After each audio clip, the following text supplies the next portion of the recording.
Okay. Okay.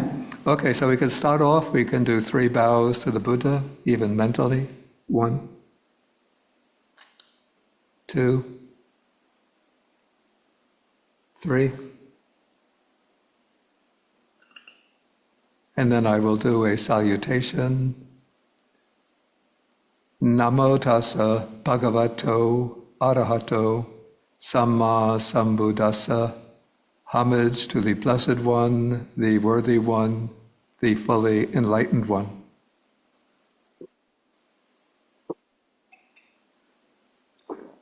And so good morning, everybody. And now it's July 27th. Yeah, it just occurred to me, one sutta that I skipped over that I won't discuss in detail. It is in the Anguttara Nikaya Book of Sixes, number 52.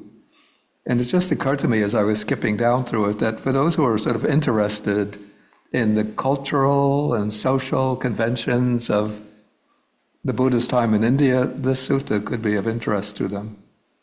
It discusses the aim, the quest, the support, the intention, and the final goal of different groups in Indian society. The Kshatriyas, the Brahmins, householders, women. And now it seems the aim of the women is to become president of the United States, at least. Okay. Thieves, the aim of thieves, and the aim of samanas or ascetics. But I wanted to skip over, the other suttas are interesting, but don't need so much explanation. The one on Dhammika, also it has a very rich narrative content, which shows that there were sort of corrupting ambitions and emotions monks during the Buddha's time. Don't imagine that they were all very pure and lofty in character. But again, it's of interest, but it doesn't really need much explanation. And so the sutta that we're coming to is the Sona Sutta. So now we're in sutta number 55. And this sutta has a corresponding portion in the Vinaya Pitaka. And so I took that portion from the Vinaya as well, which goes back further in time than the beginning of this sutta. So the sutta begins when the Buddha is living at Rajagaha on Vulture's Peak, and there's a monk named Sona who is living, again, near Rajagaha in a place called the Sitalavana, the cool grove. So this is a little later in time. And now I want to switch to the other file, which gives the longer term background.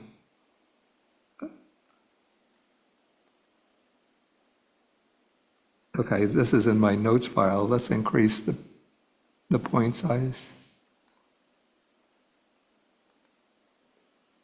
Nope, wrong one.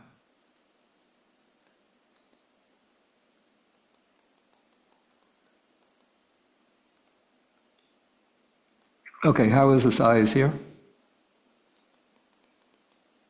Good, Bhante. That's good, thanks, Bhante. Okay, so again, this starts off when the Buddha is living in Rajagaha at Vulture's Peak Mountain. And now we get the background that there was a merchant's son. His name was Sona Kolivisa at Champa. Champa, I think, was further to the east, a bit probably near Bengal. And there was this merchant's son called Sona Kolivisa, and it said that he was delicately nurtured, and down, that's like a kind of hair, came to have grown on the soles of his feet. A bit strange, but in these background stories in the Vinaya Pitaka, sometimes you find like the weirdest types of events or conditions mentioned. If you compile them all together, it just seems like often like these things are unbelievable. So we don't know exactly what this would have been like. Okay, so the king of Magadha sends a message to Sona asking him to come because he wants to see this. He's heard the report that there's this young man who has down on the soles of his feet. And so he sends the message to Sona, and Sona's parents say to him that the king wants to see your feet. But they say, don't stretch out your feet towards the king. Sit down cross-legged in front of the king. And so the king will see your feet, because I think it's considered impolite, disrespectful to extend your feet towards any kind of respected or revered object. So in Buddhist temples, people are not supposed to sit extending their feet in the direction of the Buddha image. And so Sona went to King Bimbisara, and he sat down cross-legged, so the king saw the down growing on the soles of Sona's feet. Okay, then sometime later, Sona gets the idea that he wants to ordain to become a monk. And so he makes the trip to Rajagaha, he approaches the Buddha, and then he says to the Blessed One, the Buddha, he says, and this is a kind of stock passage, insofar as I understand the Dhamma taught by the Blessed One, it isn't easy for those living in a house, at a home, to lead the brahmacharya, the holy life that is complete, fully pure and polished like a conch shell. Now I want to cut off my hair and beard, put on the ochre robes, and go forth into homelessness. And so he makes this request, and then he receives the going forth. That's the initial ordination, the novice ordination, and he receives the full ordination under the Buddha. Okay, and then soon after he was ordained, then now he's called the Venerable Sona, stayed at the cool grove.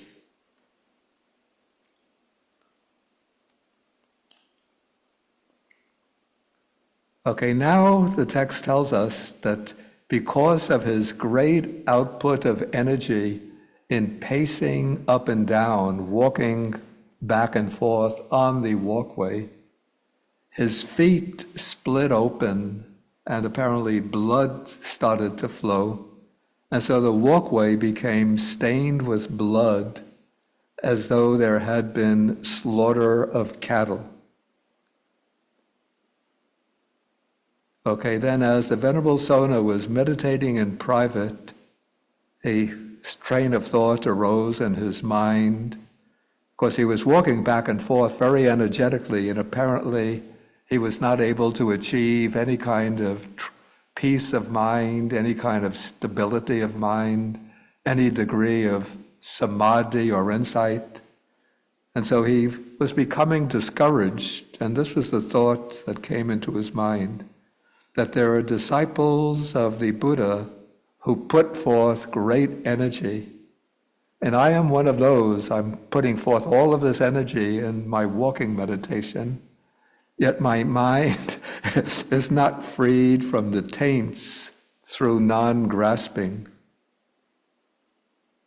So he was expecting apparently he was expecting quick results through his outburst of energy, and he didn't achieve success. And so now his thought starts to come, my family has wealthy, it should be possible for me to enjoy that wealth, to enjoy the pleasures of the world, and do meritorious deeds. I could, make donations or offerings to the Buddha and the monks.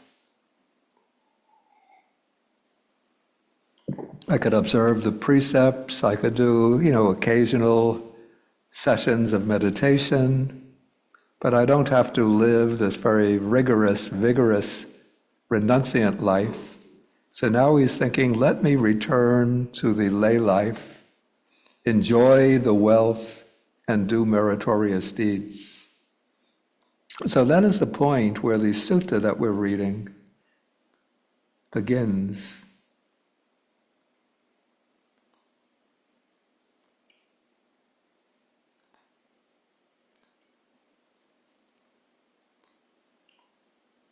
So we have the same opening passage about the thought,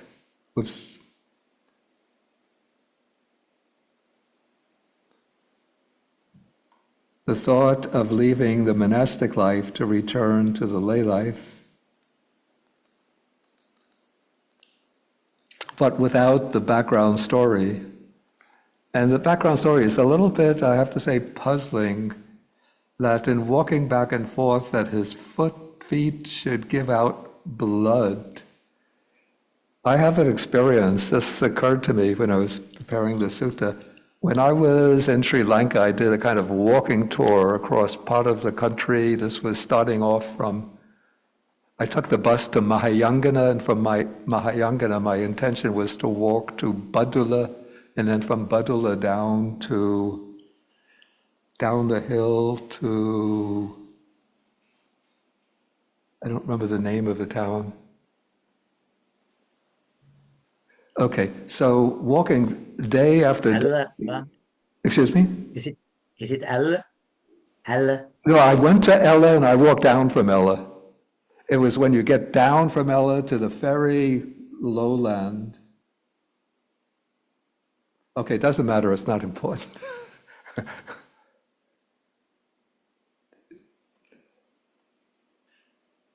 Okay, so what happened when walking, I didn't prepare for this, I didn't expect this, because I had experienced walking barefoot just around the provinces where I was living in Udawatakeli. What forms is not blood, but boils develop on the feet. And the boils get filled with pus, and then the boils break open and the pus comes out. So that was a bit hard. I don't remember how I got over that, but yeah, what happened through continuous walking is that over time, after the boils have broken open and the pus has come out, then calluses start to form on the soles of the feet.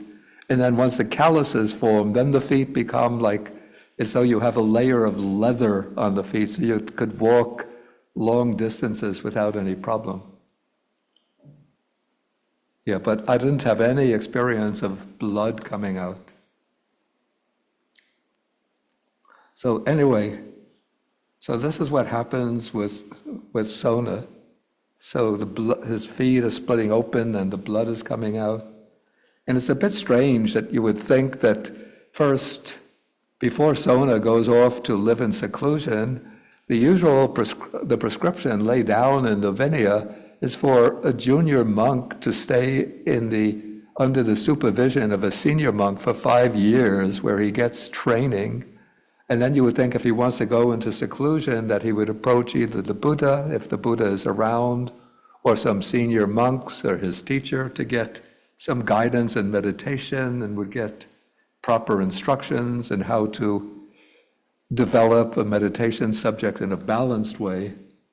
So I don't know why Sona would have gone off to seclusion without having the appropriate background training and advanced guidance. But we just have to take the text as it has come down.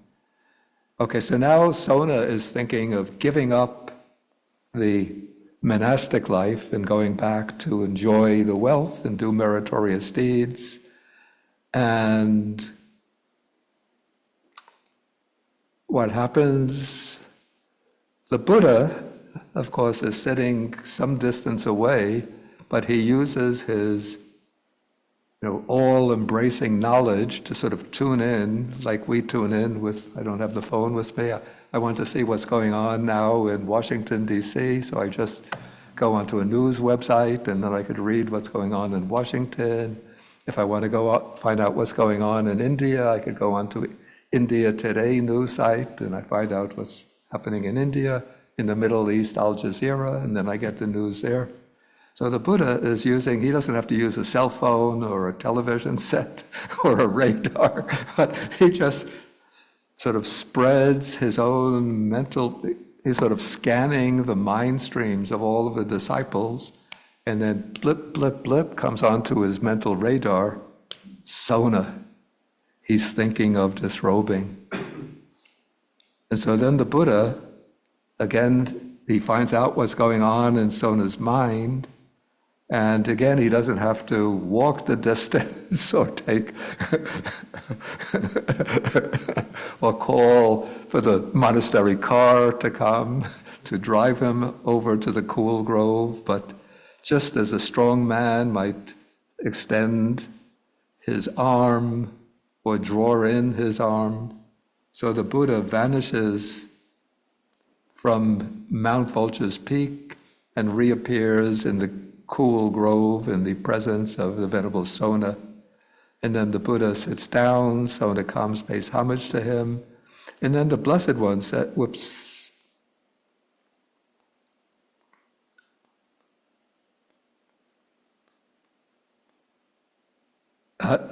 Then the Buddha says to him, when you were in seclusion, weren't you thinking in this way? Weren't you thinking that so you put forth all of this energy, you were not able to liberate your mind from the taints, and now you want to give up the monastic life and go to back to the lay life in order to simply enjoy your wealth and do meritorious deeds. And of course, Sona admits this. And now we come to probably almost everybody who has an initial contact with Buddhist meditation practice gets the simile to illustrate how they should develop their practice. So this is the original source for the famous, almost iconic simile of the lute in sort of Buddhist meditation instruction. Maybe here in the West, people will use the simile of, they'll use a guitar or a violin, but the Indian instrument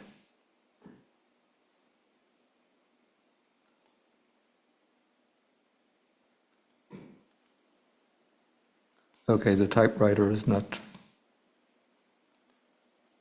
okay, here we go, is called the veena, still used today, especially in the South Indian music, Karnataka music.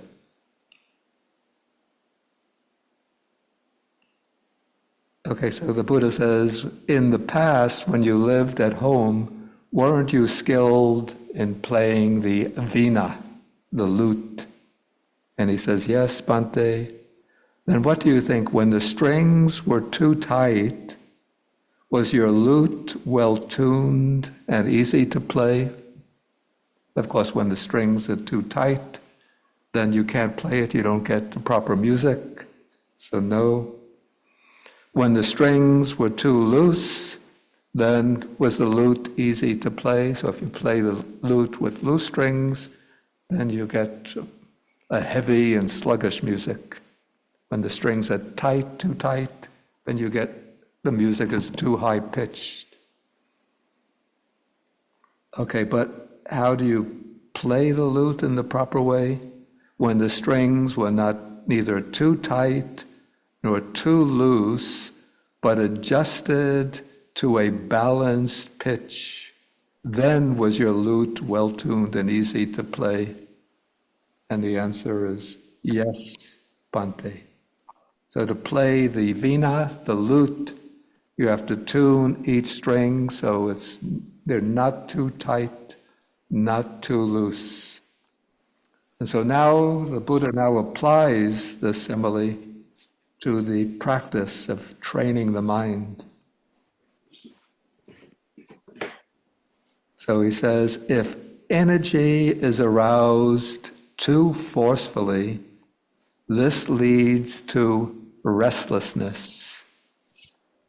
And if energy, please everybody should mute. Okay. If the energy is too lax, too loose, Here it's translated, this leads to laziness. But actually the real word, I brought in the actual Pali. I thought that I had opened it.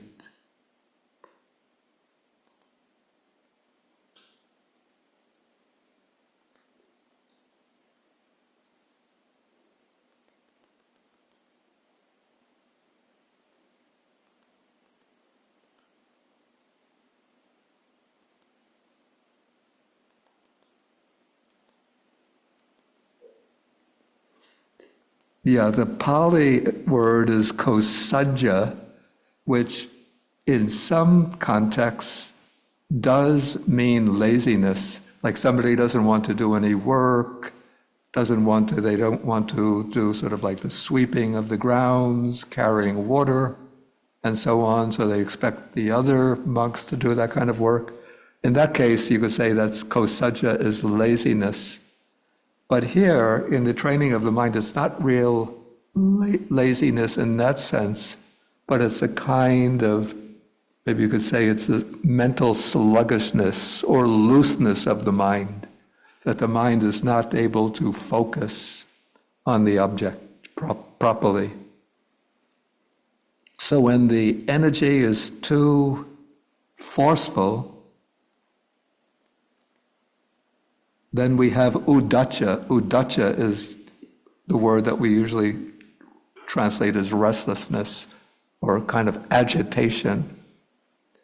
And if the energy is too lax, this leads to a kind of mental sluggishness, could even turn into a drowsiness or dullness of the mind.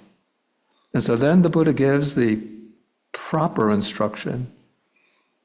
And there's some differences in the readings, which I'll come to, and so could lead to slightly different interpretations.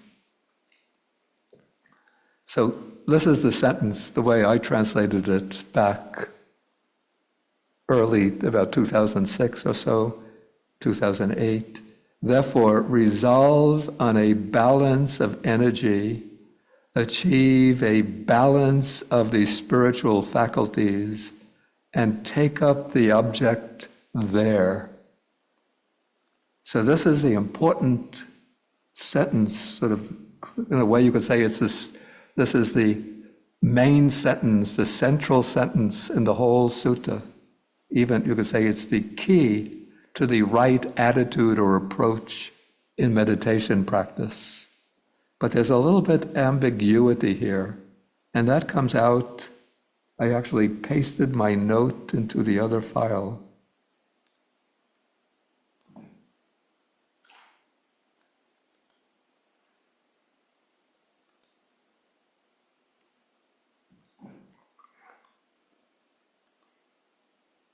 Okay, do you see that file with the note 118? You'll have it on your page as well, but I put it in the note file. So, Yes. Yes, Bhante. so it's easier for me to turn to. Okay, so here I followed the reading of CE means, I think, the Ceylon edition. That's the Sri Lankan edition. And EE is the English edition, the Pali Text Society edition. So this one has Virya Samatang Aditaha Indriyanang cha samatang pativija tata cha nimitang ganhati. And you could see the Ceylon edition, the PTS edition have Virya Samatang, where the word samatang is from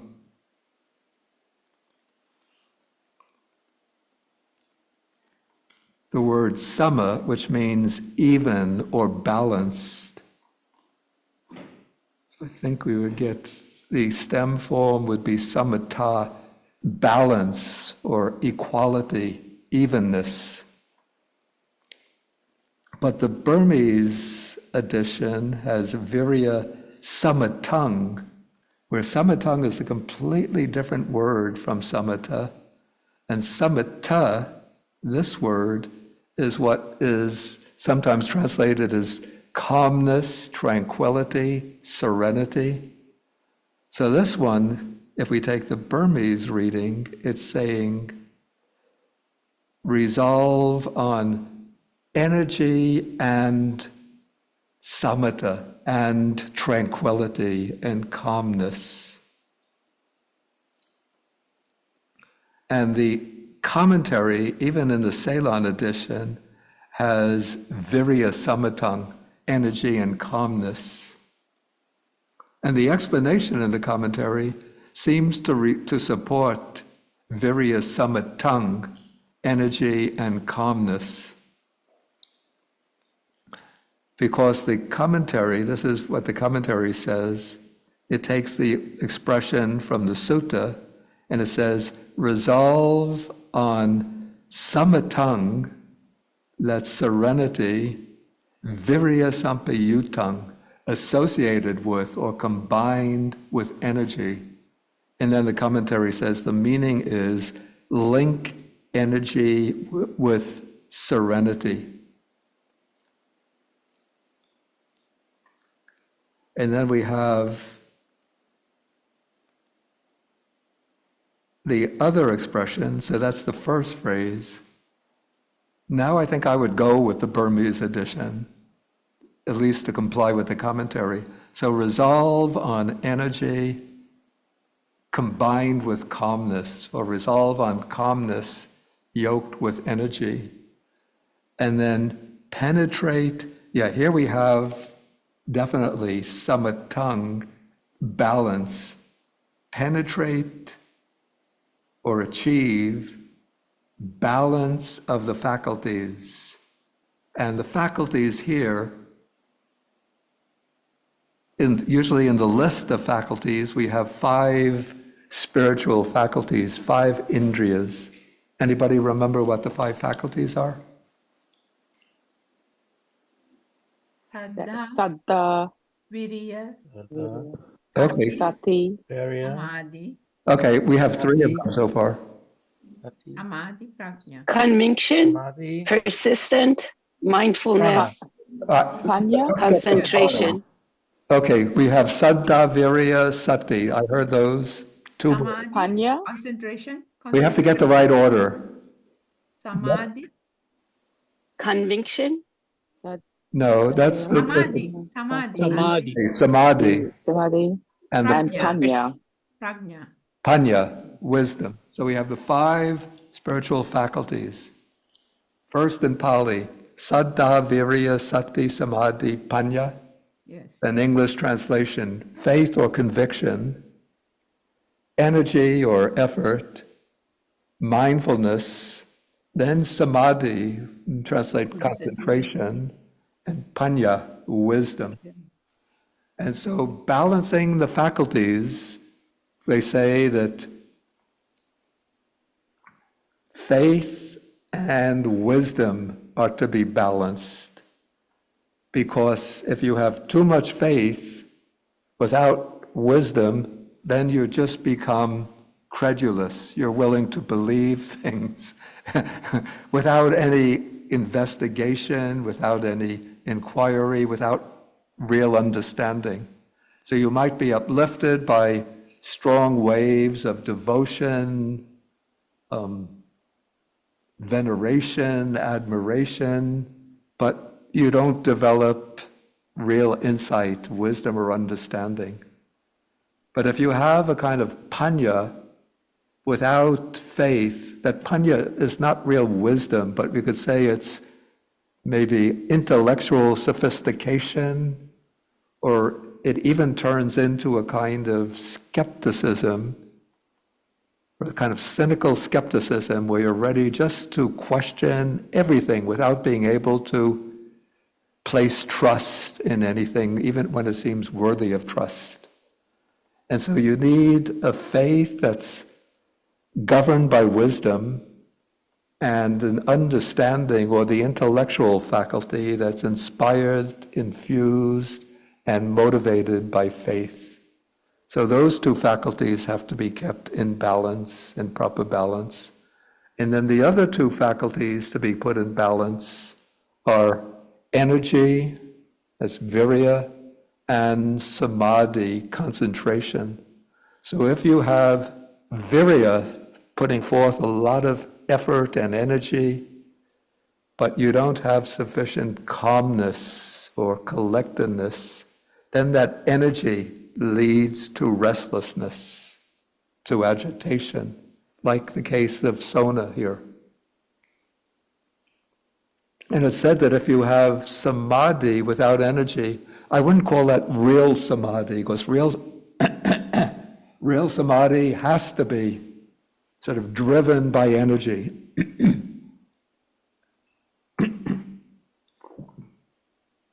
But but you fall into a kind of dullness, a dull tranquility. And that dull tranquility is not the true samadhi, but it's a kind of, I think in Zen there's an expression, falling into the dragon's pit. Is there such an expression? That you just get into this dull kind of tranquility and you think that's the real samadhi. So you have to balance energy and concentration. And that's why when I give, usually when I give the initial instructions when we start the meditation for the mindfulness of breathing, I say that you have to be attentive, alert, and focused on the object, but keeping the mind soft and gentle, not pushing the mind onto the object. Pushing the mind onto the object is that excess of energy, which will lead to restlessness. And keeping the mind soft and gentle, but if you're not focused on the object, you just think, let me keep it soft and gentle, and then you drop the focus, then you get into that kind of dull, drowsy tranquility. So you need focus, but gentle and soft focus.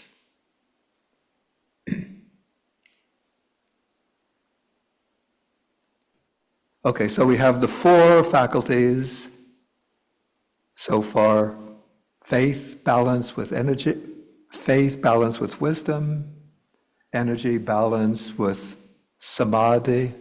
And what about mindfulness? What is that to be balanced with?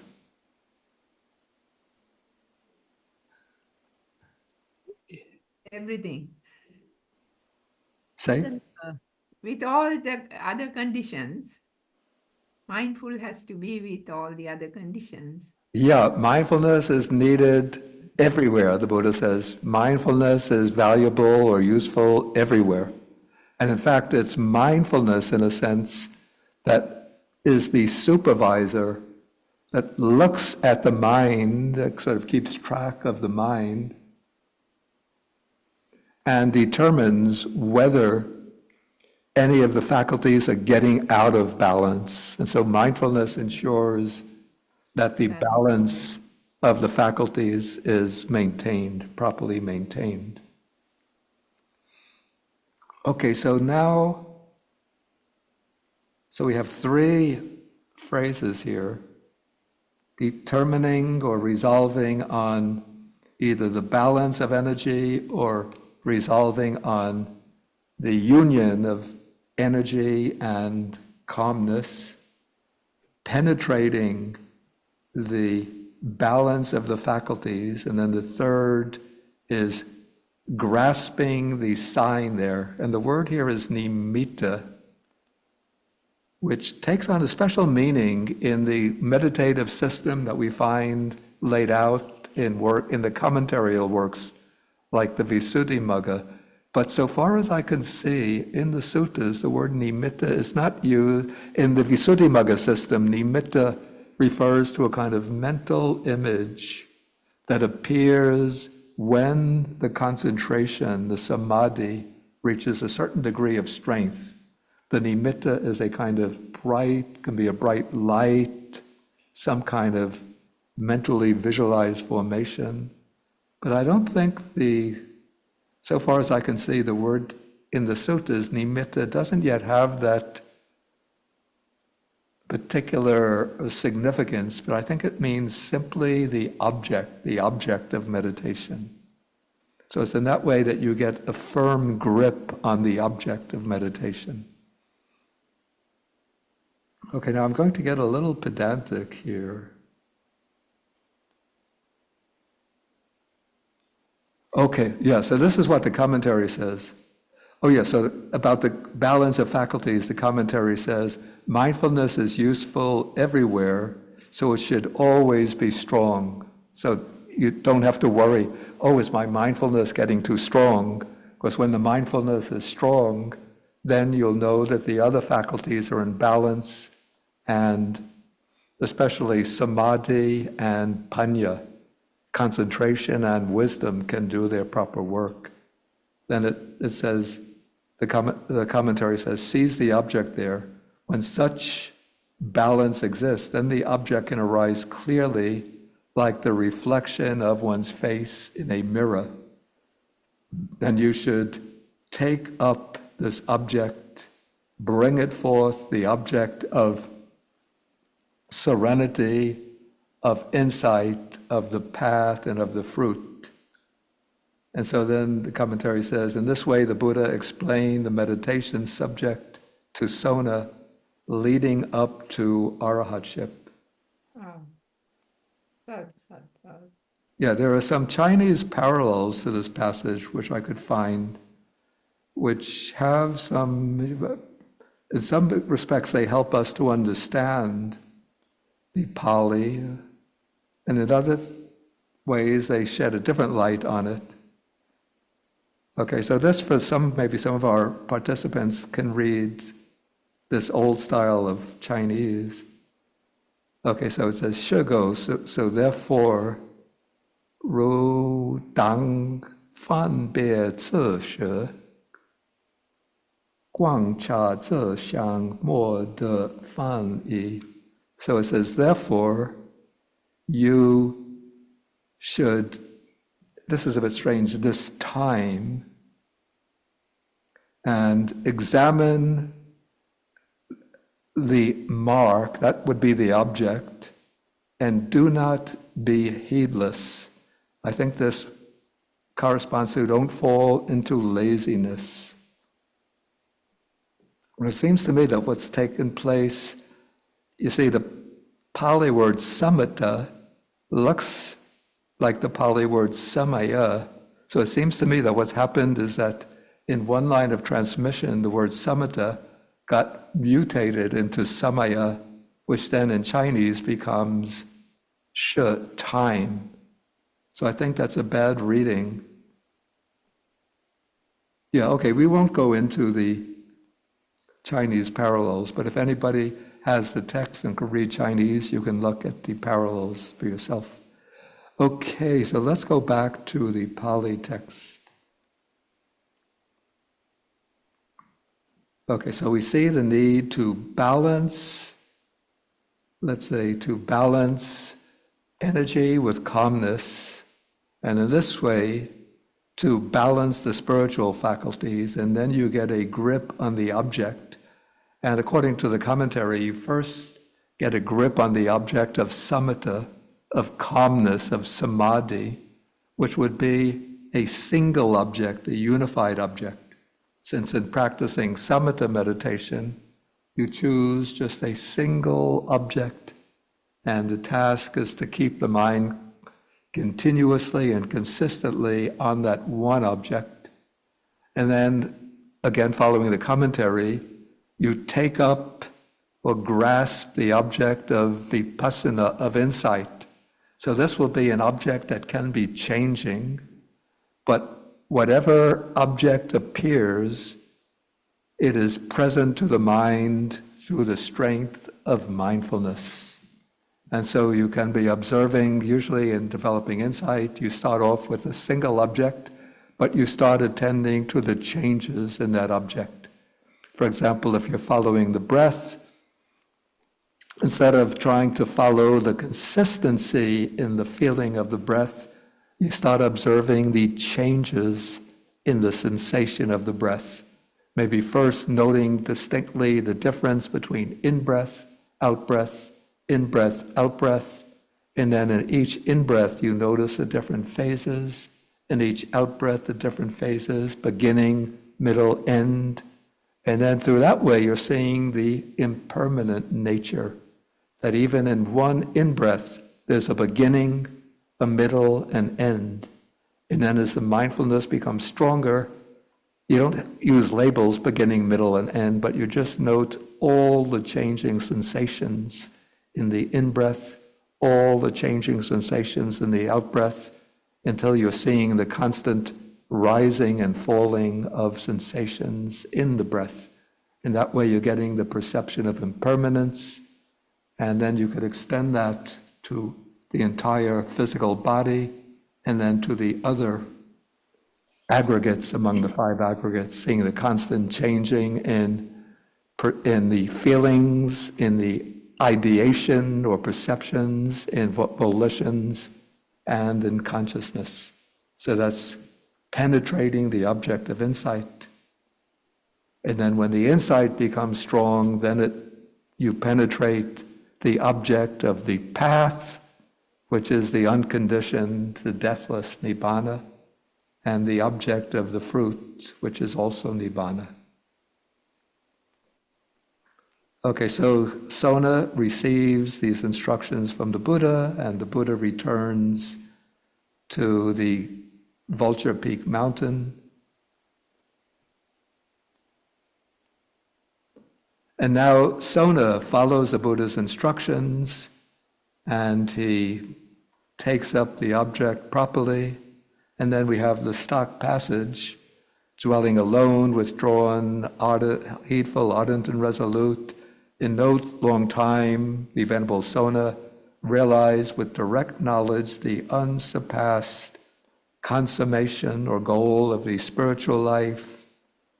And having entered upon it, he dwelt in it and directly knew that the round of rebirths is finished. The brahmacharya, the spiritual life, has been lived. What had to be done has been done. And there is no more coming back to any state of being. That is, he's finished with the migration through the round of rebirths. And so now the Venerable Sona becomes one of the arahants. And so now, remember last week, maybe that's what connects this sutta to the ones we took last week, that he thinks, let me go to the Blessed One and declare final knowledge in his presence. Final knowledge means the knowledge of arahantship. The actual word doesn't have any sense of final in it, but it's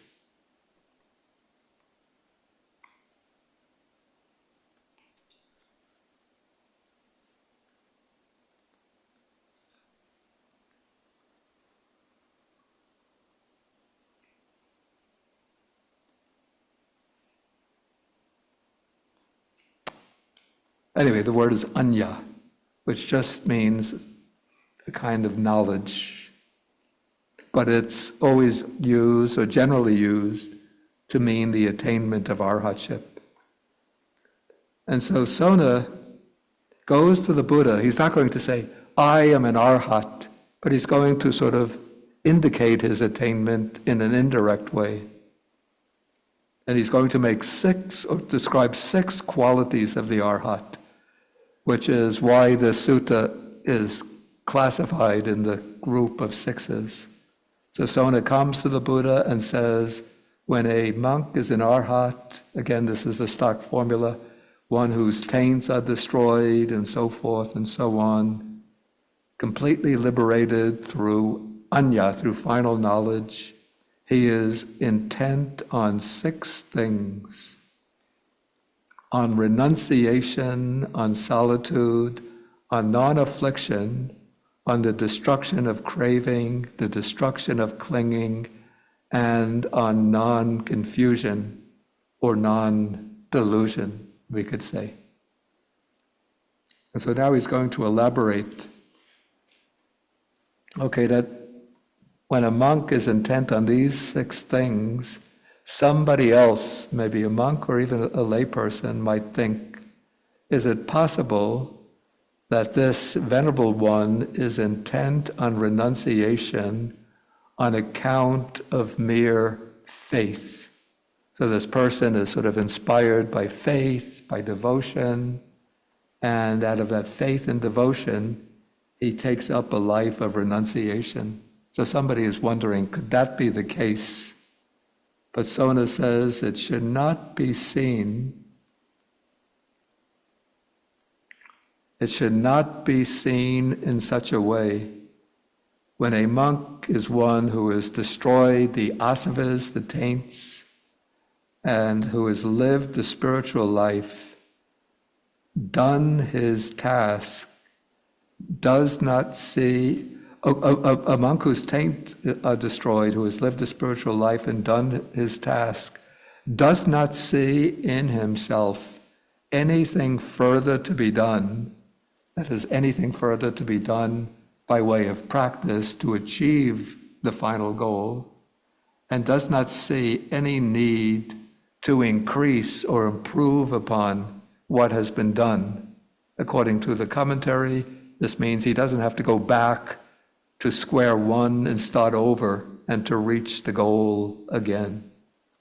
Because once he reaches the destruction of the asavas, destruction of the defilements, he's fully completed the spiritual life, and now there's nothing more to be done. So the reason this one is intent upon renunciation, actually he's not really intent upon it, but he lives the life of renunciation just naturally because he is devoid of lust through the destruction of lust, because he is devoid of hatred through the destruction of hatred, because he is devoid of delusion through the destruction of delusion. And this is important, very important qualification here. And let me, I brought the Pali into the other file, the notes file.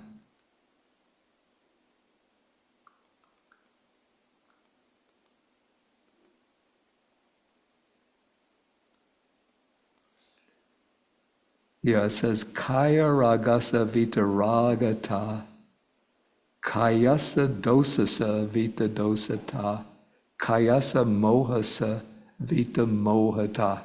Okay, so somebody could be sort of temporarily free from lust, hatred, and delusion. Say somebody who develops a high state of samadhi.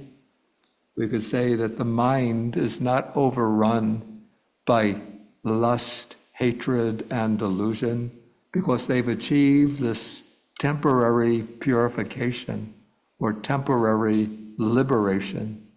But that is not the final liberation because the latent tendencies of lust, hatred, and delusion still lurk beneath the surface of the mind, even in this deep state of samadhi.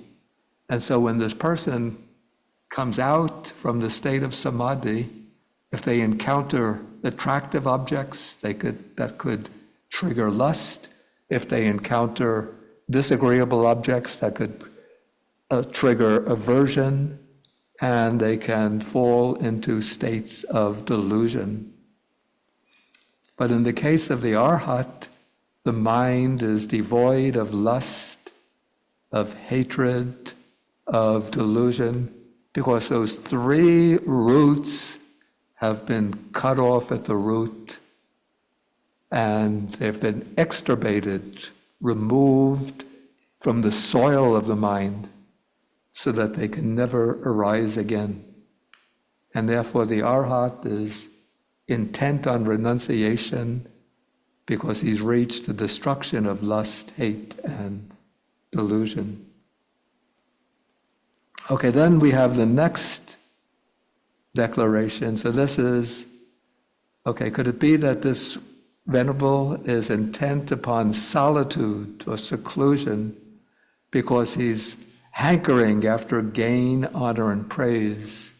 Yeah, this might seem a little bit strange to those who are not sort of familiar with monastic culture, particularly in a traditional Buddhist culture. But people sometimes admire somebody who goes off and lives in seclusion, and so then they think, our Venerable One is living in this mountain cave, and so he must be an arahant and supreme field of merit for the world, and then they go after him and praise him and honor him and make a lot of material offerings to him.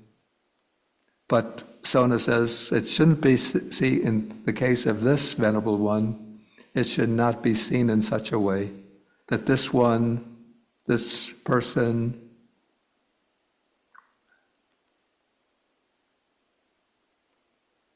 is intent upon solitude because he's fully devoid of lust, hate, and delusion through their utter destruction. Okay, then the third quality, could it be that this Venerable One is intent upon non-affliction? It seems a little odd, but I'll try to explain it. Because he has fallen back on the wrong grasp of, this would be sila and vata, observances as the essence. And that expression is usually used in the text to refer to those ascetics who live lives of, say, strong self-discipline and even a self-affliction, or let's say live lives of strict discipline because they believe that just observing this very strict discipline and these ascetic practices, that itself is the way to liberation. And it seems maybe my sense here is that this can be an allusion, a reference to the Jain practice, who observe very, very strict rules of discipline and undertake these ascetic practices, and especially they emphasize not afflicting other living beings. So if you've ever seen Jain ascetics, well, for one thing, many of them just go completely naked because they just want to wear, that's to show their complete renunciation, that they don't use clothes, and so they have the sky as their clothes. They're called digambara, those who wear the sky as their clothes. I don't think we'll see them in this country because they won't take a plane flight.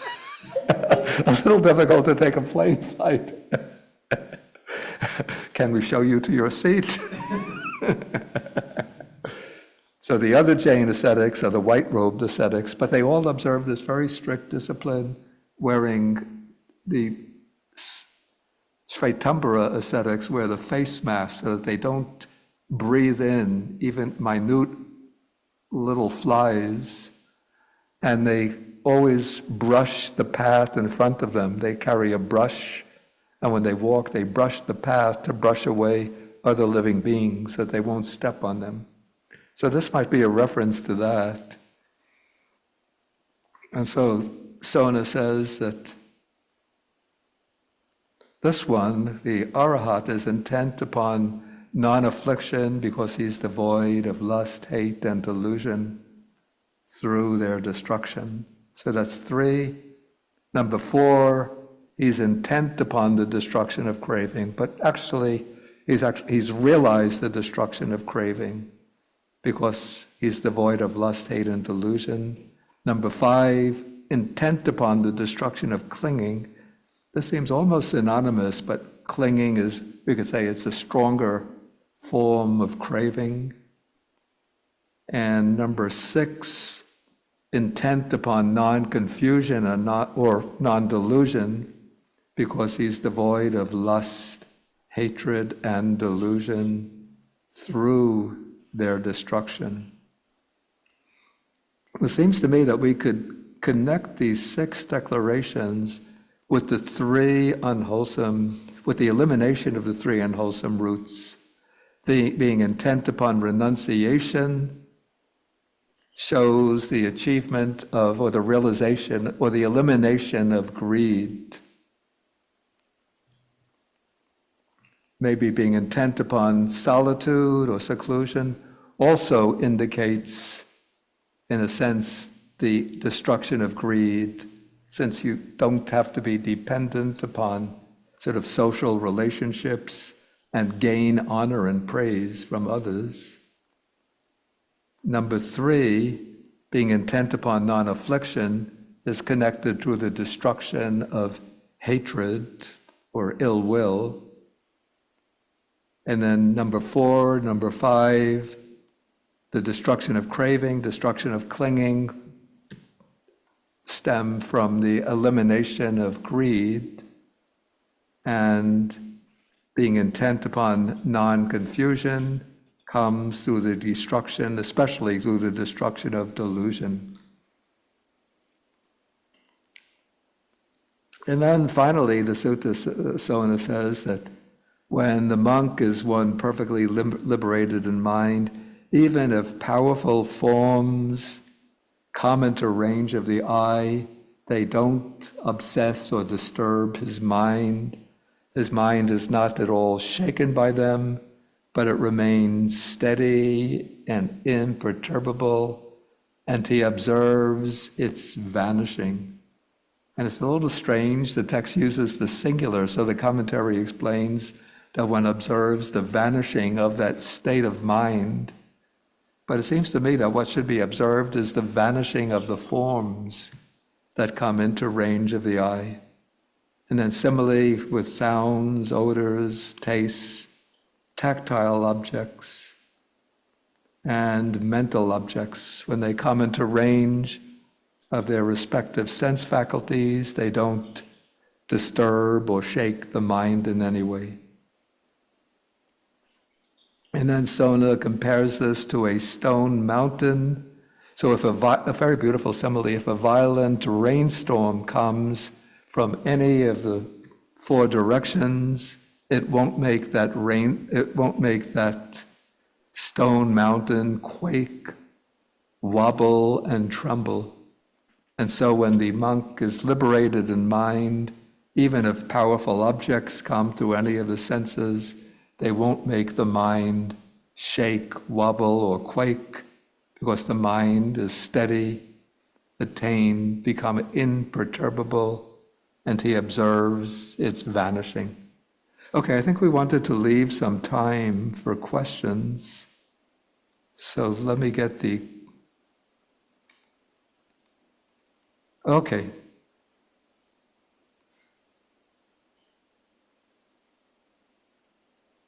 Okay, so first we can see if anybody in the hall, in the library, has questions, and please.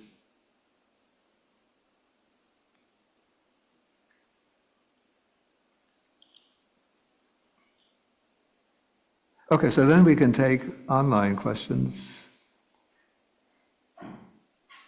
Let me go to the participant list.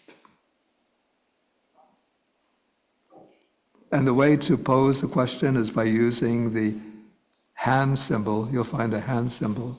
So I see Julianne is first. Hi, Bhante. Can you hear me well? Yeah, good. Thank you. I was wondering about the earlier passage about the nimitta. Yeah. When it says to take up the object there, I was curious if the term you translate as there, Yeah. it means sort of in this way, right? To take it in a specific way, like neither too energetic or too calm. So I was wondering is that typical in Pali to use a spatial term to mean in this way, or it's atypical? Yeah, I find it a bit odd also, because tattva usually is used in a spatial sense. But here, it's not a matter of a particular space, but it seems to be that you grasp the object through achieving that balance of the faculties. So that seems to be what's referred to by the word there, is that state of balance of the faculties. It's a bit strange. Thank you, Bhante. Yeah, it's a little bit odd, but that's the way the term is used. Okay, so now we'll go to, this is Douglas Chilsong. Yeah. Thank you, Bhante, for your teaching. So a lot of these phrases are very fruitional. A lot of these. The phrases are fruitional about the ultimate realization. Yeah. There's no backslide and such. For some students find this very, I don't know, discouraging. In my tradition, we tend to talk about it's sudden awakening and then gradual cultivation. Rather, Say again. sudden awakening and then gradual cultivation. Yeah. Yeah. Because habit energy is strong. And how do you like to work with students when they seem like the phrases could be, once you've awakened, you're done? Yeah, okay, so this is referring to the achievement of arahantship, in which when you reach that level, then you could say the work is done. But when we think, because this is a sutta coming from the Buddha's time, when there are monks who reach that level of attainment. But what I always say for people, let's not set our objective too high, and then when we fail to achieve that after a little few months or few years or even a full life of practice, think that we're a failure. But I say just proceed patiently, diligently, and with that gradual cultivation. And when the faculties are ripe, then breakthroughs will take place. But we have to sort of work sort of in a gradual, methodical, and systematic way in looking at our weak spots, finding the appropriate remedies, and making a gradual progress. Thank you. Okay, so let's get the order. Okay, so next will be Vandana.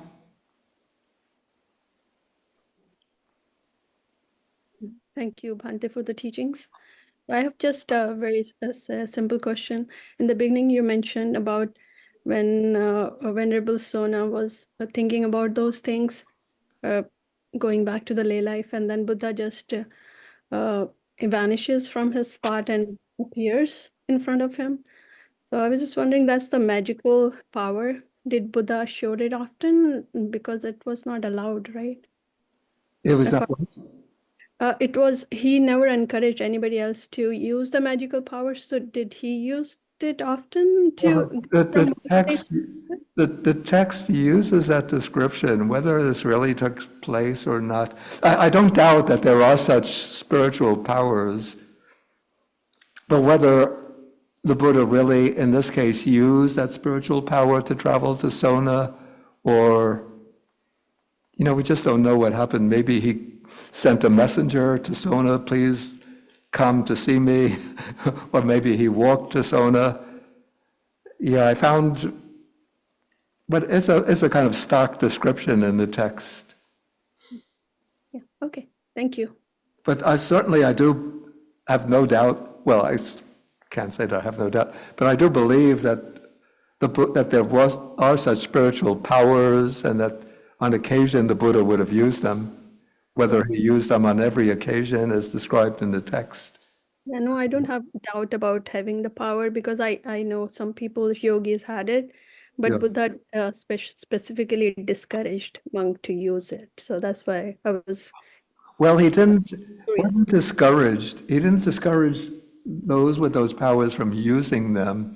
What he discouraged is making displays of them, especially for monastics, to display them to lay people, because then people become attracted to the Dharma for the wrong reason, because they're impressed by displays of psychic powers and not by the Dharma because of its authenticity and its true value.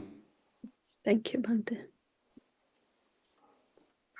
Okay, so we can take now Alan. Yes, thank you, Bhante, so much for your teachings, your translations. I happen to, and I know I'm not pronouncing it correctly based on your earlier pronunciation, but I'm reading the Visuddhimagga right now, which I find a bit of hard reading. And the timing was perfect because I'm in the Earth Casino where they're talking about the balance of the spiritual faculties and the mindfulness, and it's kind of helping me. But kind of a tangential question. I was curious about your thoughts on, in terms of improving our meditative abilities of using an object like an Earth Casino or something of that nature. So kind of right in that chapter, I'm kind of wishing you would have done a translation of the Visuddhimagga because I feel like I'd understand it a little bit better. But I was just curious of your thoughts of using physical objects in meditation practice versus like using the breath or in combination of, since I'm kind of on that topic. So Yeah, I don't have real experience with the casinas myself. And in Sri Lanka, I don't know how valid this is, but there was a kind of piece of advice floating around: don't practice the casinas unless you do it under the guidance of a teacher with whom you could have direct contact. Because what would happen, and this would be like people doing intense like retreats with casinas, because what could happen is that the mind can start developing imaginative figures and then projecting them onto the casino. And so then you could get, maybe if you're doing like the casino at night, the visual image could start turning into scary faces and one becomes frightened. Or sensually, for a monk, beautiful nymphs start appearing in the casino. So that was the instruction that I became familiar with. okay. Well, I appreciate that insight. Thank you. Thank you, Bhante. But I do know monks who have done casino practice when they've had access to a teacher who could guide them. Okay, so we'll take V. Yeah, good morning, Bhante. Good morning. Regarding the grasping the side of the item, is this the same as the MN 128, the Upakalisa Sutta? Because I've tried to scan the talk that you have given on the Majjhima Nikaya, but You're trying to what? I tried to scan the Dhamma talk that you have that's in the YouTube that you talk about in Majjhima Nikaya. Sorry, I'm losing my voice, and I couldn't find MN 128, which is the Upakalisa Sutta, because in that sutta, Venerable Anuruddha seems to have the similar problem as what Venerable Sona is going through in terms of the light. Yeah. So the balance. Yeah, that Is that sutta deals with, I would say, with quite high levels of experience in samadhi meditation. yeah. Would I be able to find in the internet that you actually talk about that sutta? Because I went through Majjhima Nikaya that you have gone through, I think 10 to 12 years ago.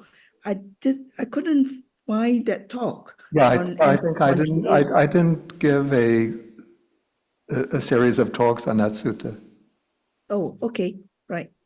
Because I thought it dealt with levels of experience that would not be so familiar to either to myself or to the students. Okay, right. Thank you. Is there a way that so have you written anything apart from the translation and also translation by Tara Nyanamoni?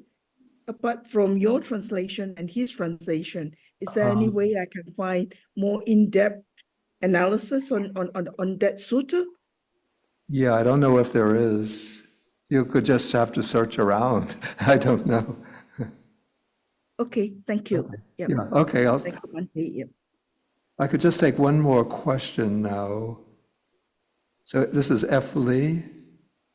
Oh, hi, Bhante. This is Franz. Oh, Franz. Okay. Yeah. Okay. It's good to see you again. Yeah. My question is, under non-affliction, is Sona talking about wrong grasp of behavior and observances as the essence? Does he mean the third fetter, which is silabbata paramasa? Yeah, I would say that that could be subsumed under that third fetter of Sila Bhatta Paramasa. Because it seems to me that Sona is describing the destruction of the 10 fetters kind of grouped under the 6. And it seems logical that he's referring to silabbata paramasa here. Yeah, that it seems to be the case. Okay, thank you. Okay, since that was a short question, then we could take Madeline. I think you had your hand. You unmute. Thank you, Bhante. I was just thinking, listening to this sutta and reading through all the attainments that Sona is achieving, they're all of a very high standard. Yeah. And I was just kind of thinking, is there any way we can aspire to this standard living in a lay life? It all seems. Yeah, that could be the problem, that it seems like a very, very high level. What I'd say is that one has to do one's sort of gradual work within one's situation. And maybe what I say is that over the Labor Day weekend, I'll be doing like a retreat. You're in the UK, but you could join online. Yes, I am joining. The Buddha's teachings for lay people. So that will deal, I mean, not only with very basic teachings, but also with the gradual ways of training the mind towards that goal. But yes, the way it's can be implemented practically within the context of the house of the lay life. yes, they seem. I mean, the attainments are just so attractive. I mean, the idea of solitude and stuff like that. It's just what's. I think, my goodness, I have to live for a good few more years to get there. Yeah. Okay, I'm going to have to end now to go up, so we can do the sharing of the merits. Akasata jabumata deva naga mahidika punyanta manumoditva chirangra kantu sasanang. Akasata jabumata deva naga mahidika punyantam moditva chirangra kantu desanang. Akasata jabumata Deva naga mahidika punyantam manumoditva chirangra kantu mang parang dukkha patajani dukkha baya patajani baya soka patajani soka antu sabbe pipanino. May those in suffering be free from suffering. May those in fear be free from fear. May those in sorrow be free from sorrow. May all living beings also be thus. And then we'll do 3 bows to the Buddha. I have the chime here.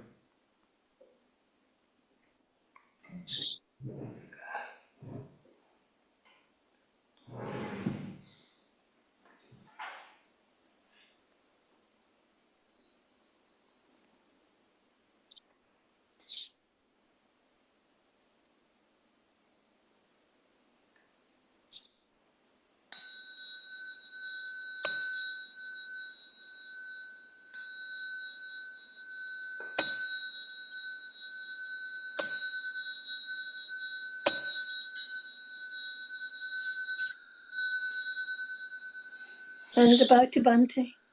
Thank you, Okay, so thank you. Thank you, Bhante.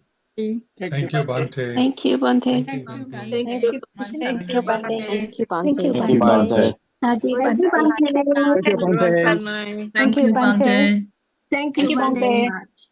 Thank you, Bhante. Okay. Take care. Thank you, Okay, Bhante. so take care. I'm going to end. Thank you so much. Have a good lunch. Bhante, thank you. Have a good lunch. Okay, thank Very you. much, Bhante.